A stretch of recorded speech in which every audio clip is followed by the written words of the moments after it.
প্রবাসী কিছু সাংবাদিক ওলামায়ে কেরামকে ধান্দাবাজ বলছে। আমরা বলবো আমরা ধান্দাবাজ না, তোমরাই আন্ডাবাজ।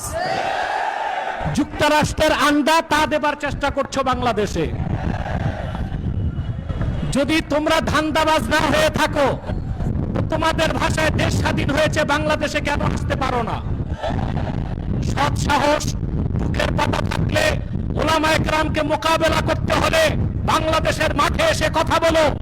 বিদেশে মার্কিন সিআই এর মদত পুষ্ট হয়ে জিহাদ এবং খেলাফতের পক্ষে যারা বাংলাদেশে কথা বলে, যুক্তরাষ্ট্রের আগ্রাসনের বিরুদ্ধে যারা সোচ্চার, সেই আলেম ওলামার বিরোধিতা যারা করবে, সেই সাংবাদিকদেরকে জুতা নিক্ষেপ করা হবে। প্রিয় ভাইরা, আমার বাকি যে কথাগুলো সংক্ষেপে বলে দোয়া করে দিচ্ছি। মানবাধিকার কমিশন, এটাকে দেখবেন কিছুদিন পর মৃত্যু কমিশন হবে। গ্লোবাল পলিটিক্সে আমার অনেকগুলো লেকচার আগে ছিল, আমি বলেছি মার্কিন যুক্তরাষ্ট্র আরব বিশ্ব থেকে বিতাড়িত, মধ্য এশিয়ায় পরাজিত। এখন যুক্তরাষ্ট্রের যুদ্ধনীতি বাস্তবায়ন হবে ইন্দো প্যাসিফিক অঞ্চলে। আপনারা দেখেছেন থাইল্যান্ড এবং কম্বোডিয়াতে যুদ্ধ হয়েছে, কিছুদিন পর দেখবেন চায়না এবং তাইওয়ানে যুদ্ধ হবে, আর বাংলাদেশ হবে যুদ্ধের ক্ষেত্র, ফ্রন্ট। আপনারা শুনেছেন রোহিঙ্গারা তাদের রাজনৈতিক দলের আত্মপ্রকাশ করেছে।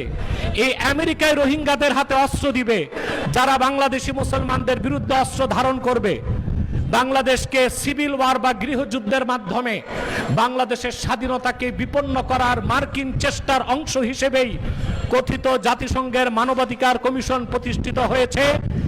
আজকের পরই এই জাতিসংঘের কমিশনের কার্যক্রম নিষিদ্ধ করতে হবে। যদি করা না হয়, এই শাপলা চত্বরে 13 সালে যারা রক্ত দিয়েছে, সে আলেম ওলামা পীর মাশায়েখ এখনো বেঁচে আছে। প্রয়োজনে ইসলামের সুমহান স্বার্থ রক্ষায়, মুসলমানদের মৌলিক দাবিগুলো আদায়ে আর বাংলাদেশের স্বাধীনতা রক্ষায় আরেকবার তারা রক্ত দিতে রাজপথে নেমে আসবে। জিহাদের কথা বললে জঙ্গি বলে। আপনারা বলুন তো, জিহাদ অস্বীকারী মুসলমান না কাফের? আবু দাউদ শরীফের একটি হাদিসে এসেছে, আল্লাহর হাবিব সাল্লাল্লাহু আলাইহি ওয়াসাল্লাম ইরশাদ করেছেন, ওয়াল জিহাদু মাযিন মুযবাআসানি আল্লাহ